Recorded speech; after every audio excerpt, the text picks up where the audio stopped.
खरगोश गौरैया के बीच में एक बिल्ली। बहुत समय पहले मोहन नगर नाम का एक अरण्य था। उस अरण्य में कई प्रकार के जानवर मिलजुल कर घुमा करते थे। उसी जंगल के किसी एक पेड़ के तने के छेद में एक खरगोश रहा करता था।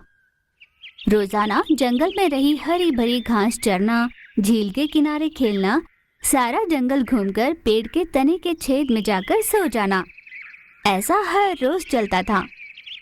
एक दिन हर रोज की तरह खरगोश बाहर गया। उसके बाहर जाते ही कहीं से एक गौरैया आई और खरगोश के निवास में जाकर सो गई। शाम होते ही खरगोश वापस लौटा और देखा कि उसके तने के छेद में गौरैया आराम से सो रही है। अरे ओ गौरैया, तेरी इतनी हिम्मत कि तू मेरे निवास में डेरा डाल दे। चुपचाप यहाँ से बाहर निकल। क्या यहाँ इस तने के छेद में खरगोश ही रहे ऐसा नियम है?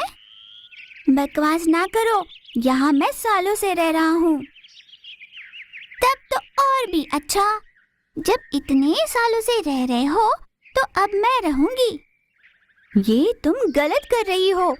अच्छा होगा अगर तुम चुपचाप चली जाओ। देख, तुझे पता है या नहीं मैं नहीं जानती, पर अपने महाराज शेर ने कहा है कि इस जंगल के पेड़ पौधे, झील झरनों पर सबका समान अधिकार है। तुझे नहीं पता क्या? सुनो, सिर्फ आहार के विषय में ही ऐसा नियम लागू होता है। ऐसे किसी के निवास को हड़पना सही नहीं है। तुम चाहे जो भी कह लो, मैं इस तने से बाहर नहीं निकलूंगी। ऐसा कहकर दोनों बहस करने लगे। बहुत देर तक भी उनकी बहस किसी नतीजे पर नहीं पहुंची। तब गौरैया को एक उपाय सूझा। ठीक है, अब हम और बहस नहीं बढ़ाएंगे। हमारी समस्या को सुलझाने के लिए हमें बड़ों के पास जाना चाहिए। ठीक है, अब किसके पास जाकर पंचायत बिठाएंगे? हम अपनी बिल्ली चाची के पास चलते हैं, वह हमें सही सलाह देंगी।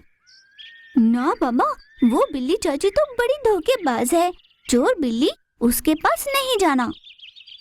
ऐसा कहकर खरगोश ने बिल्ली की बात बताई।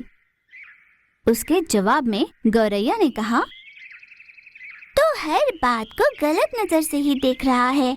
वह बिल्ली तो न्यायवादी है, जरूर हमें सही फैसला सुनाएगी।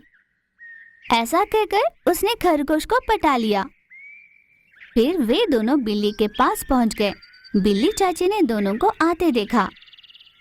क्या बात है जवानों, आज कैसे इस बूढ़ी बिल्ली की याद आई? ऐसे बड़े ही धीरे से पूछा। तब गौरैया और खरगोश ने अपने अपने पक्ष सुनाए।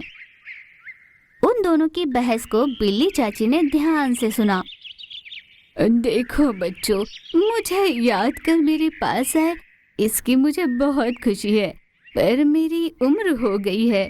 तुम थोड़ा पास आओ, मैं अपना फैसला सुनाती हूँ। ऐसा कहते ही खरगोश और गौरैया बिल्ली के पास आए।